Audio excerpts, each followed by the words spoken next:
સ્વાગત છે welcome science way YouTube ચેનલમાં આપ સર્વે વિદ્યાર્થી મિત્રોનું હાર્દિક ભાવભીનું સ્વાગત છે. ધોરણ 10 વિષય વિજ્ઞાન ચેપ્ટર નંબર 1 રાસાયણિક પ્રક્રિયાઓ અને સમીકરણો પાર્ટ નંબર 6. અગાઉના પાર્ટ 1 થી 5 ન જોયેલા હોય તો પ્લીઝ પહેલા જોઈ લેજો, એટલે તમને બધો ખ્યાલ આવી જશે. તો આ પાર્ટને શરૂ કરતા પહેલા, આ વિડીયોને શરૂ કરતા પહેલા, જો આ ચેનલમાં તમે પ્રથમવાર હોય તો ચેનલને પ્લીઝ સબસ્ક્રાઇબ કરજો અને તમારા મિત્રોને શેર કરજો, લાઈક કરજો, કોમેન્ટ કરજો વગેરે. ક્વેશ્ચન આજનો: રાસાયણિક સમીકરણ કેવી રીતે સમતોલિત કરશો? ઉદાહરણ આપી સમજાવો. એક ઉદાહરણ અહીંયા લીધેલું છે. હવે આપણે એ સમજવાનું છે કે આ રાસાયણિક સમીકરણ છે એને કેવી રીતે બેલેન્સ કરવું. અત્યારે આ સમતોલિત સમીકરણ નથી, કારણ કે જોઈને જ ખ્યાલ આવી જાય. Fe એટલે અહીંયા Feના 3 પરમાણુ છે, અહીંયા એક જ છે. અહીંયા ઓક્સિજનનો 1 પરમાણુ છે, અહીંયા 4 છે. એટલે આ સમીકરણ છે બેલેન્સમાં નથી.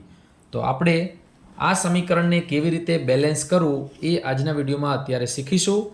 તો છેલ્લે સુધી વિડીયોને જોશો એટલે આ સમીકરણને કેવી રીતે સમતોલિત કરાય અને એના ઉપરથી બીજા સમીકરણને કેવી રીતે સમતોલન કરી શકાય એના વિશેની બધી તમને જાણ થઈ જશે. તો ચલો શરૂ કરીએ. રાસાયણિક સમીકરણ કેવી રીતે સમતોલિત કરશો ઉદાહરણ આપી સમજાવો. એક ઉદાહરણ લીધેલું છે. Fe plus H2O gives Fe3O4 plus H2. આના 6 કે 7 સ્ટેપ છે.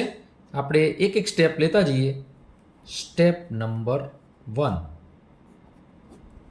સૌથી પહેલા જે સમીકરણ આપેલું છે એ બધા જ જે તત્વો છે ડાબી સાઈડ અને જમણી સાઈડ બધાને બોક્સમાં મૂકી દો. Very easy. Fe બોક્સમાં મૂકી દો, H2O બોક્સમાં મૂકી દો, gives Fe3O4 બોક્સમાં મૂકી દો, પ્લસ H2 બોક્સમાં મૂકી દો. એકદમ સરળ. પહેલું સ્ટેપ, પહેલું પગથિયું, પહેલું સોપાન. જે તત્વો આપેલા છે પ્રક્રિયકો અને નિપજોમાં એને સિમ્પલી બોક્સમાં મૂકી દેવાનું. ચલો સ્ટેપ નંબર 2. એક સ્ટેપ આગળ વધતા જઈએ એટલે એકદમ સરળ રીતે આપણને સમીકરણને સંતુલિત કરતા આવડી જશે. હવે જો અહીંયા અસંતુલિત સમીકરણ છે એમાં જે તત્વના પરમાણુની સંખ્યા છે એની ગણતરી કરવાની. એટલે તત્વોના પરમાણુઓની ગણતરી કરવી. બીજું સ્ટેપ. તો એક કોષ્ટક બનાવી દઈએ, તત્વ રાખીએ, તત્વનું નામ LHS એટલે જે ડાબી સાઈડ પ્રક્રિયક છે એ, RHS એટલે જે જમણી સાઈડ પ્રક્રિયકો નિપજો છે તે, અને આવી રીતે સિમ્પલી આપણે બોક્સ બનાવી દઈએ એટલે ખ્યાલ આવશે.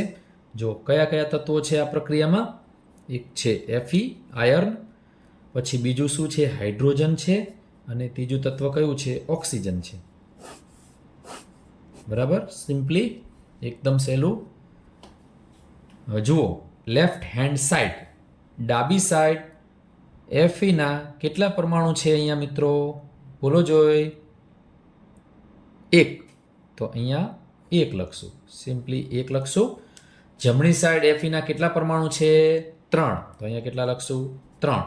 ચલો હવે હાઇડ્રોજન જુઓ. LHSમાં એટલે ડાબી સાઈડમાં હાઇડ્રોજન કેટલા? 2. તો 2 લખશું. અને જમણી સાઈડ કેટલા? તો કે 2.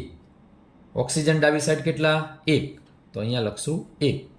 જમણી સાઈડ ઓક્સિજન કેટલા છે નિપજમાં? 4. તો અહીંયા લખશું 4. તો આપણું આ સ્ટેપ બીજું પૂરું થયું. શું કર્યું? તત્વોના પરમાણુની ગણતરી કરી. આ તત્વો અને ડાબી સાઈડ જમણી સાઈડના પરમાણુઓની સંખ્યા. ચલો સ્ટેપ નંબર 3, સોપાન નંબર 3, પગથિયું 3. હવે ત્રીજા પગથિયામાં શું કરવાનું? જોવાનું કે આમાં વધારે પરમાણુઓ કઈ સાઈડ છે અને કોના છે. તો અહીંયા આ કોષ્ટકમાં જોવા મળે છે કે વધારે પરમાણુ ઓક્સિજનના છે અને એ નિપજમાં છે, RHSમાં નિપજ બાજુ. અહીંયા જુઓ ઓક્સિજનના 4 પરમાણુ છે. તો સામાન્ય રીતે એવું કરવાનું કે જેના વધારે પરમાણુ હોય એને પહેલાં બેલેન્સ કરવાનું. તો અહીંયા 4 છે, તો આપણે અહીંયા ઓક્સિજનને પહેલાં બેલેન્સ કરવા માટે 4 વડે ગુણીશું. તો આખી પ્રોસેસ હવે ફરીથી બોક્સ તો હજી એમને એમ રાખવાના જ છે, બરાબર. તો બધા ફરીથી તત્વ લખીશું. Fe plus H2O gives Fe3O4 plus H2. Box રાખી દઈએ જેવી રીતે હતા એવી જ રીતે, બરાબર. ત્રીજું સ્ટેપ ચાલે છે, ધ્યાન રાખજો અને છેલ્લે સુધી જોશો એટલે આખું સમીકરણ બેલેન્સ કરતા આવડી જશે. હવે શું કર્યું આપણે, જે જમણી સાઈડ 4 પરમાણુ હતા ઓક્સિજનના, તો ડાબી સાઈડ આપણે એક જ હતા, તો 4 વડે ગુણીએ એટલે બેલેન્સ થઈ જશે. ઓક્સિજનનું બેલેન્સ થઈ જશે. તો ક્યાં 4 મૂકીશું? અહીંયા જુઓ, અહીંયા ઓક્સિજન 1 છે, અહીંયા ઓક્સિજન 4 છે, તો આપણે અહીંયા 4 વડે ગુણાકાર કરીશું. 4 મૂકી દેવાના. તો સ્ટેપ 3 પૂરું થયું. હવે સ્ટેપ 4 આગળ બીજા તત્વો છે એને હવે ધીમે ધીમે બેલેન્સ કરતા જઈશું. એટલે એ લખશું અન્ય તત્વના પરમાણુ મૂકીને સમતોલન કરવું,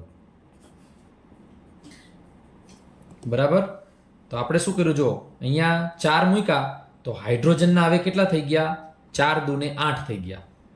અને જમણી સાઈડ કેટલા છે? 2 જ છે. તો શું કરવું પડશે? અહીંયા 4 તમે મૂકશો એટલે હાઇડ્રોજનનું બેલેન્સ થઈ જશે. તો ફરીથી આખી પ્રોસેસ નીચે લખતા જઈએ.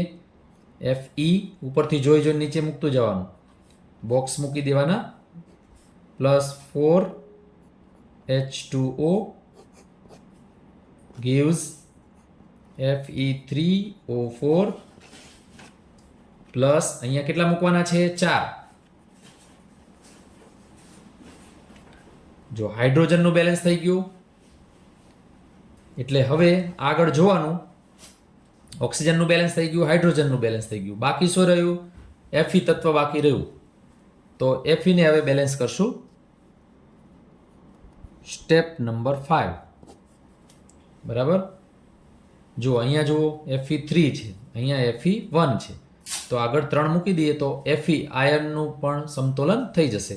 તો વળી પાછી અહીંયા એ નોંધ લખવાની, બાકી રહેલ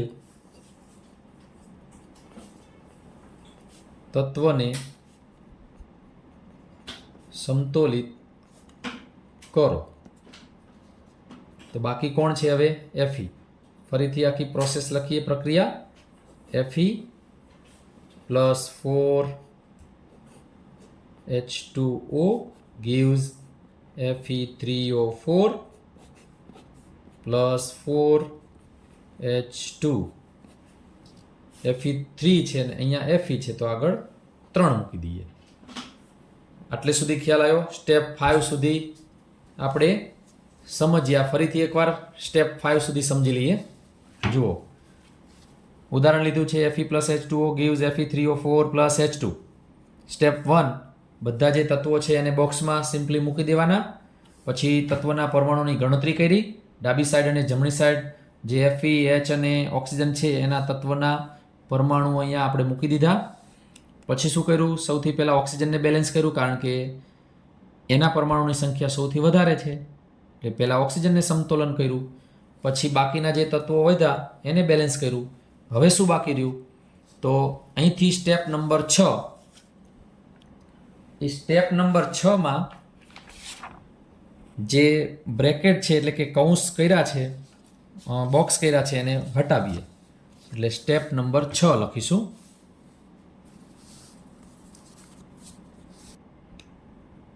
જો સ્ટેપ 5માં બાકી રહેલ તત્વોને આપણે સમતોલિત કર્યા. હવે સ્ટેપ 6માં શું કરવાનું? બંને બાજુના તત્વના પરમાણુની ગણતરી કરવાની અને બોક્સને આપણે દૂર કરીશું. તો ઉપરનું જે સ્ટેપ છે એમાંથી જ આપણે જોઈ જઈને આ પ્રક્રિયા લખી નાખીએ. સ્ટેપ 5 પછી સ્ટેપ 6, 3Fe પ્લસ 4H2O જો ઉપર છે, gives એટલે પ્રક્રિયા થાય છે Fe3O4 પ્લસ 4 H2 બરાબર. હવે સ્ટેપ નંબર 7 અવસ્થા લખવાની છે. તત્વોની અવસ્થા લખવી એટલે કે ઘન છે, પ્રવાહી છે, વાયુ છે કે જલીય છે. એટલે આપણે તત્વોની અવસ્થા લખીશું એટલે આપણું આ જે સંતુલિત કરવાના જે સ્ટેપ છે બધા પૂરા થશે.